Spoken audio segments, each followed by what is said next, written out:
Live in Western Oregon, this is NBC 16 News at 6:30. Wildfire season is in full swing in some sections of the West Coast as the Milepost 97 fire rages on near Canyonville. Good evening and thanks for joining us on NBC 16 News at 6:30. I am Alexis Thrower. One fire in Oregon is threatening more than 500 structures and running alongside a major interstate. Dan McCarthy from our sister station in Portland is live for us right now. Dan, what can you tell us?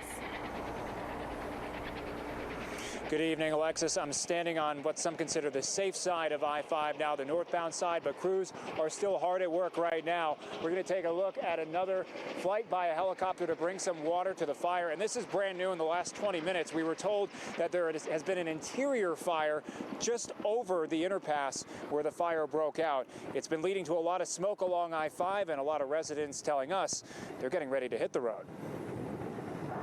If these winds keep up, we could have a problem right here. A wildfire is threatening homes and threatening to jump an Oregon highway. Just a lot of smoke and don't really see too much of anything going on. The Milepost 97 fire is 11,000 acres in size and as of Monday morning sitting at 10% containment. 3 homes have been evacuated. Another 500 structures are threatened, so other people are getting ready to move. We just got our stuff packed and I got a lot of water set off to the side if I need to. I got plenty of hoses. Like I said, we'll save the gas station.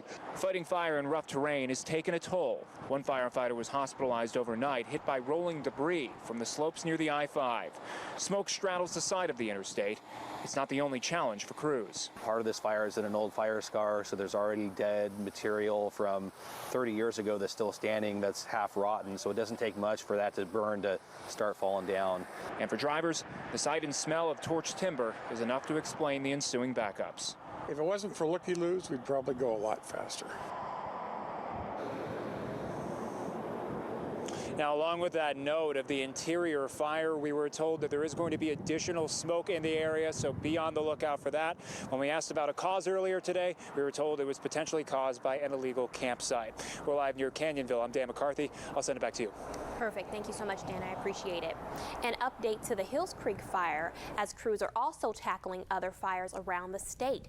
Firefighters in Lane County have more than halfway contained the Hills Creek fire burning near Jasper, just outside of Eugene.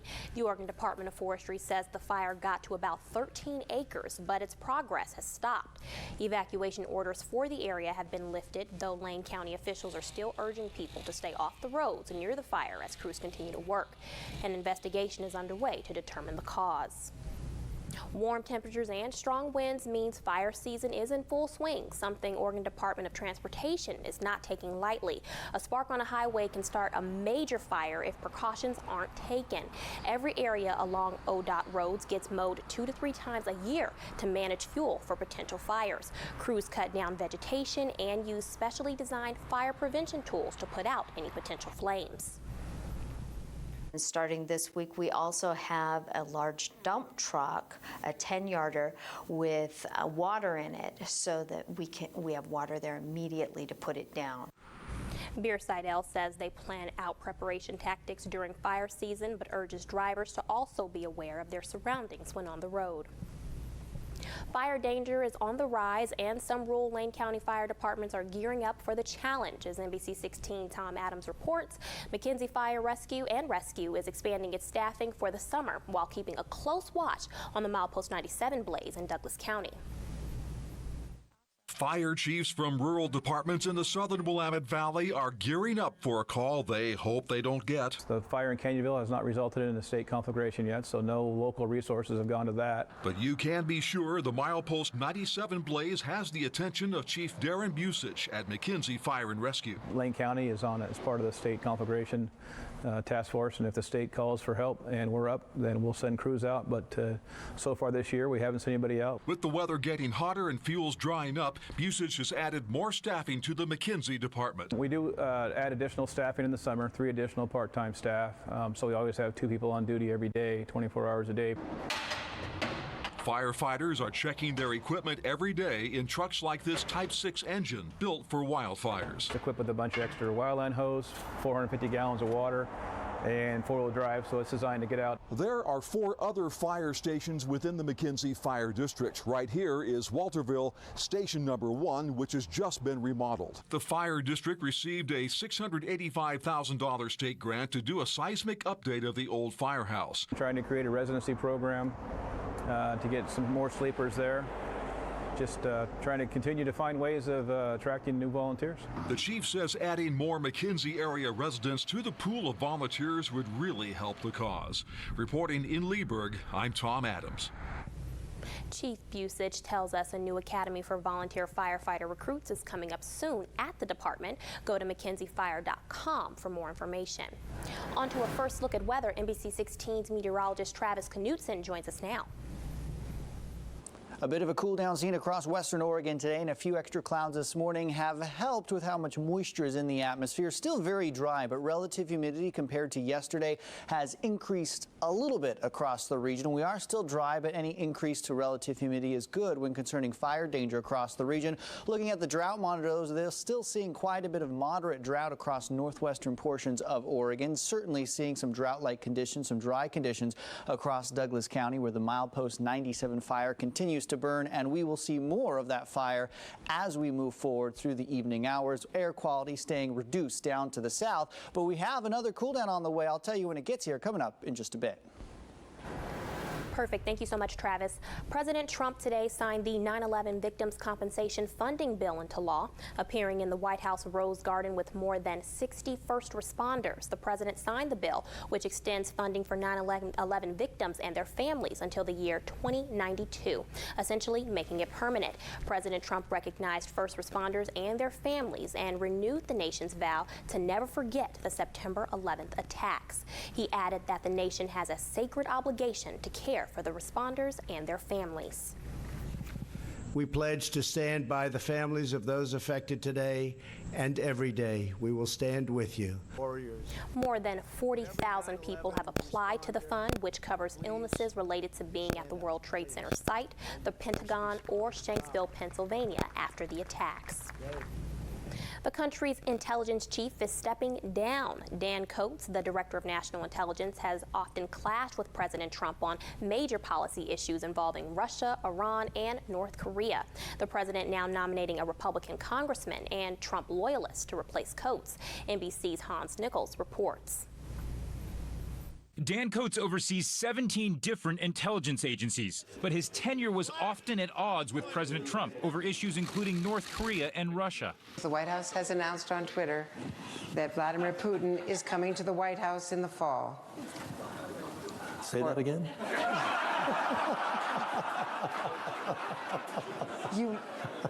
Vladimir Putin coming Did I hear you? Did I hear you?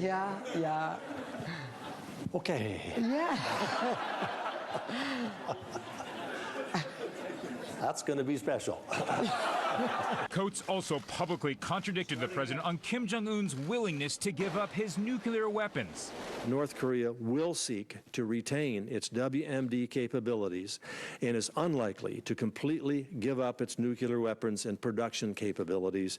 Late this afternoon, the president announcing Coats's replacement, Congressman John Ratcliffe, who impressed him during the Mueller hearing last week. Donald Trump is not above the law. He's not.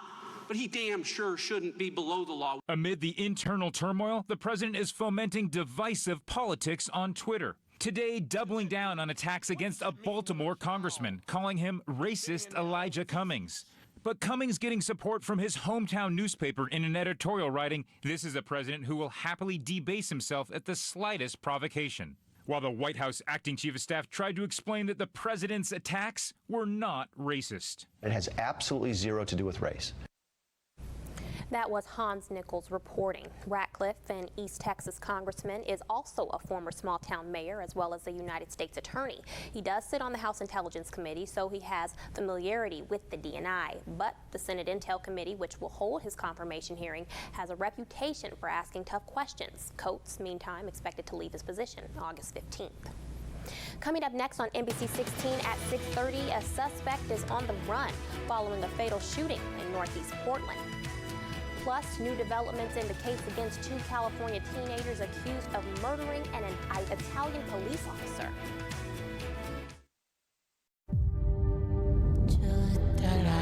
16 News at 6:30.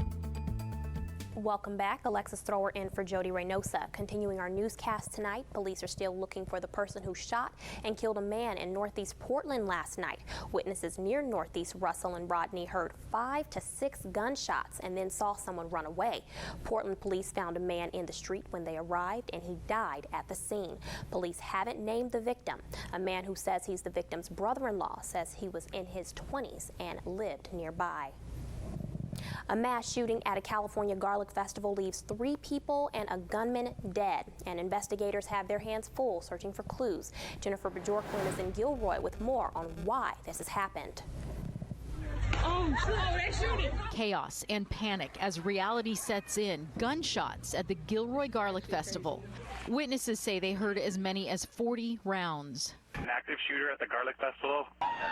A police substation in the park had officers there within a minute, but 3 people already were dead, 12 injured, before they were able to kill alleged gunman 19-year-old Santino William Legan. I had 3 officers that engaged the suspect, and despite the fact that they were outgunned with their handguns against a rifle, those 3 officers were able to fatally wound that suspect, and the event ended very quickly.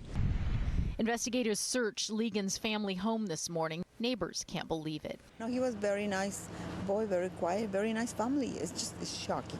A 13-year-old girl and a man in his 20s among the dead, and 6-year-old Stephen Romero at the festival with his mom and grandma, who were also shot and injured. My son had his whole life to live, and he was only 6. 3 lives cut short by a gunman in a small town at its famous festival, now forever marked by violence. Jennifer Bjorklund, NBC News, Gilroy, California.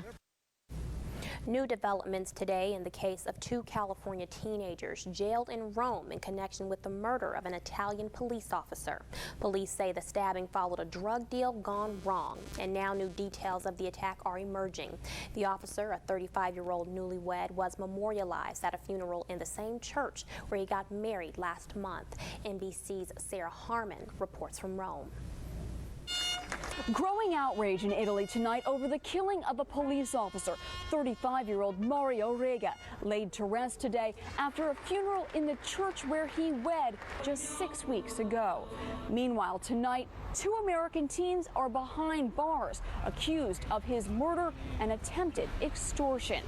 Italy's interior minister hitting back at critics, questioning why a photo surfaced showing one of the teens bound and blindfolded, saying on Twitter the focus shouldn't be on a blindfolded suspect, but on the officer who lost his life.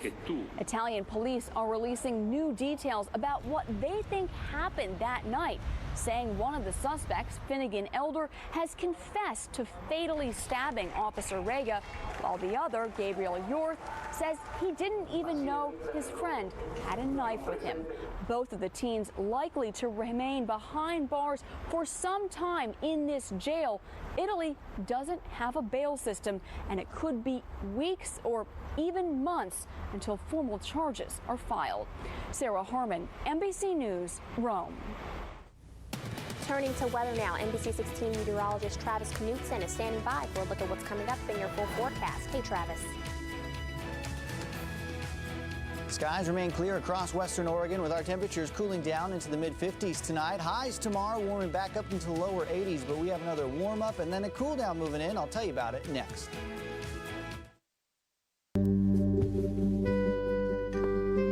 Chief Meteorologist Travis Knutson. The milepost 97 fire continues to burn south of Canyonville, and the wind direction has really played a role on the growth of that fire all weekend long, all day today. We've seen winds out of the north, northwest, and they've been kicking at time. Roseburg seeing winds about 13 miles per hour, 10 to 15 miles per hour today. Azalea, closer to the fire, seeing about the same, 5 to 10 to 15 miles per hour. This is the fire line on Saturday, and the growth of the fire has primarily been down to the south. It has spread, expanding a little bit closer to I-5. I-5, but most of the progression on that fire line has been in a southern direction, and it is due to this northerly airflow across the region, gathering up the fire and pushing it down to the south. And for us, our northerly airflow continues for the next couple of days, and we won't see much of a change to that weather pattern moving through the rest of the week. Now, here's a look at where our high temperatures were today. Roseburg was at 83 degrees, Eugene at 84, Corvallis at 80. Comparing today's temperatures to yesterday, a little bit cooler. Roseburg 5 degrees cooler, and that's not the biggest cool down we've seen,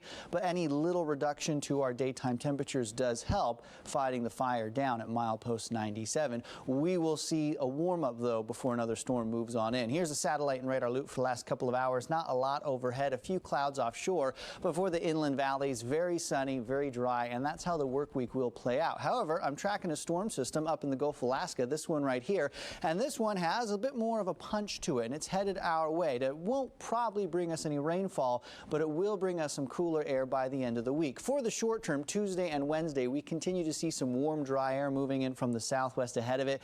This will drive our temperatures upwards from that minor cool down we saw today. But then as we get into our Thursday and our Friday, as the storm moves closer into British Columbia, the cooler air riding along with it will drop our temperatures once more, and there is a bit of rainfall riding along this front, and it presents a very minor opportunity. But early Friday morning, there could be a couple rain showers around parts of Oregon. The chance at this point still very small, but the biggest chance for rain we've seen in quite some time. Now here's a look at our cloud, precipitation, and wind forecast as we get into tomorrow morning. This is at 5 o'clock, waking up a little bit on the gray side for many of those inland valleys, which will help battling milepost 97 fires south of Canyonville. As we get into Tuesday afternoon, the skies clear out, those winds remaining from the north, so all the smoke and haze from the milepost 97 fire continues to filter down to the south and will not move into the Umpqua Valley or the Willamette Valley. Highs across the Willamette Valley right around 80 degrees. No tie seeing a high of 80. A look at the 7-day forecast. There's that warm up on Wednesday,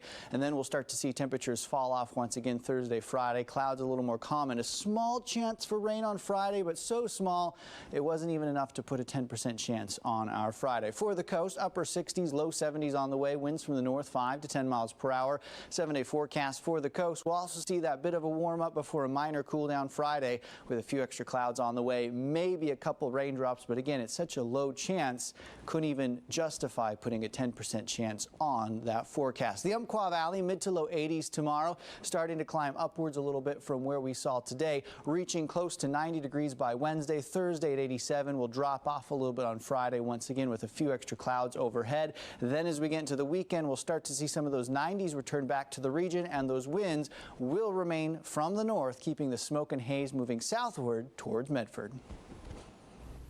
Thank you so much, Travis. And coming up next on NBC 16 News at 6:30, the findings from TSA are growing in, let's just say, uniqueness. And this one was found in Baltimore. Details in just a bit. You might take something for your heart. NBC 16 News at 6:30. A military member on his way home from Kuwait got caught at a U.S. airport with an unusual souvenir, a missile launcher. Transportation Security Administration officers at Baltimore Washington International Thurgood Marshall Airport found this in the man's checked bag this morning. It is in fact a missile launcher. Fortunately, it's not a live device. TSA officers tracked down the traveler. They say the man is from Jacksonville, Texas, and was on his way home from Kuwait. He wanted to keep the missile launcher as a souvenir of his deployment. Agents confiscated the device and gave it to the state fire marshal for safe disposal. The traveler was allowed to catch his flight home. If you use Siri on your iPhone or Apple Watch, someone might be hearing your personal conversations. It's all in a new report that's raising privacy concerns. But there are ways to protect yourself. Liz McLaughlin has more. Because at Apple, we believe privacy is a fundamental human right. Apple has long touted its commitment to protecting customer data. But according to a new report from The Guardian, humans are listening in on conversations with Apple's voice assistant, Siri. A lot of companies often have folks monitoring the contents just to see how the voice assistants are working. According to an anonymous whistleblower, Apple contractors regularly hear recordings with medical information, drug deals, even intimate moments. I think it's something that folks have to understand, like this could happen to you. Apple hasn't denied the allegations, but emphasizes Siri recordings are anonymized, and only a very small random subset, less than 1% of daily Siri utterances, are used for analysis. There might be enough information in the recording itself to be able to identify you. Avoid accidental or unwanted recordings by making adjustments to the features on Apple Watches, HomePods, or iPhones that make Siri easy to activate. Hey Siri, what's the weather? In iPhone settings, you can toggle off the option that allows Siri to listen for the wake word when the screen is locked, or disable Siri completely. By minimizing the number of triggers to activate your voice assistants, you definitely try to protect yourself. As you realize that your voice assistant may not be the only one listening. Okay. Liz McLaughlin, NBC News. Apple says Siri is used on more than 500 million active monthly devices, adding up to more than 15 billion requests. Other tech companies also analyze user conversations to improve voice assistants. Both Google and Amazon have been criticized for similar practices, but those companies say users can access and delete all voice assistant inquiries on their accounts. Coming up next on NBC 16 at 6:30, what would you do if you won $3 million? Well, that's the concern of this teenager as part of his cash prize in winning the Fortnite World Cup. Stay with us for more. I switched from Dodge. We switched from Ford. I switched from Ram. Fortnite World Cup has found a champion. 16-year-old Kyle Booga Giersdorf was the winner last night. Giersdorf managed to get by 99 other opponents by a wide margin, earning 59 points through 6 games. The runner-up only scored 33 points. He won a cash prize totaling $3 million for his victory. He also earned a nice trophy and some bragging rights. The event was held inside Arthur Ashe. And thank you so much for watching NBC 16 News at 6:30. We will see you tonight for NBC 16 News at 11.